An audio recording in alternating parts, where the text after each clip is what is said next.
अस्सलाम जी। सऊदी अरब रियाद अब्दुल मजीद मुकाबल हजर माशाल्लाह जी। अज जनता साडी लंडा फिरन आई है राज सर्दियां आईयां ने तो वेखो जी स्टॉल के उत्ते रश लग गया हर पासे। हाँ भी जुरी शाह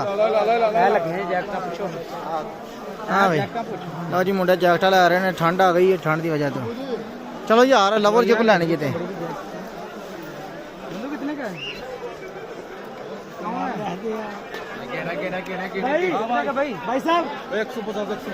आया इन्हें नहीं देनी हाँ जी 150 रियाल दी आयो 150 रियाल दी देखो जी सैकंड हैंड शर्ट देन दे तो पाकिस्तान ना है तो नाल जी 3 ले लेनी 150 है माशाल्लाह जी हर पासे रश ही रश। चलो चलो अब्दुल्ला आ जाओ बाहर ना।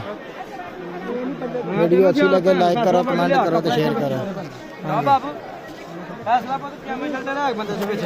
चलो चलो चलो चलो बाहर ना आइयो बाहर निकलो आइए। माशाल्लाह जनाब देखो जी रश इन्ना कोई बेभाव हो गया हर दुकान के उत्ते दुनिया ही दुनिया हर पासे। सऊदी अरब रियाद अल हराज बिन कासम के उत्ते माशाल्लाह। ओए आओ यार आइयो आइयो 1000 ना कि धारा है तो निकलो हाँ जूरी ने भाई नवी लियाती अल्लाह खैर करे की शर्ट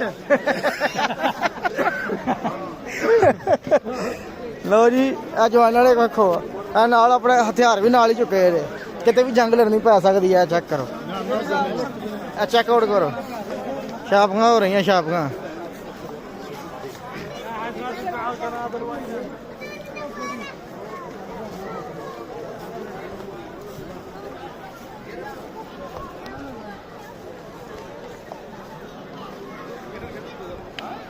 हजार पूरे च ना भाई किन्ने हज़ार 2 ग्राइंडर हिल्टी ड्रेस 4000 ले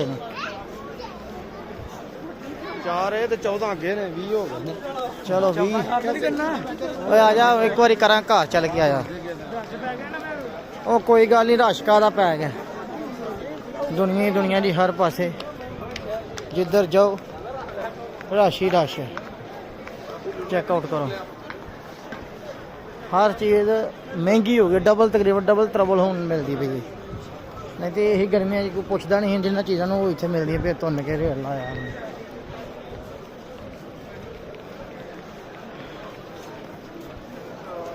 चलो जी यह साड़ी टीम है सैल करती पई है राज बिन कासम सऊदी अरब रियाद लंडा बाजार।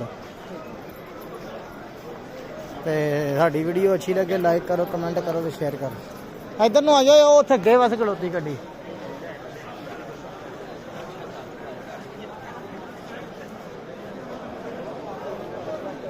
हाँ जी लंडे बाजार की सैल करो।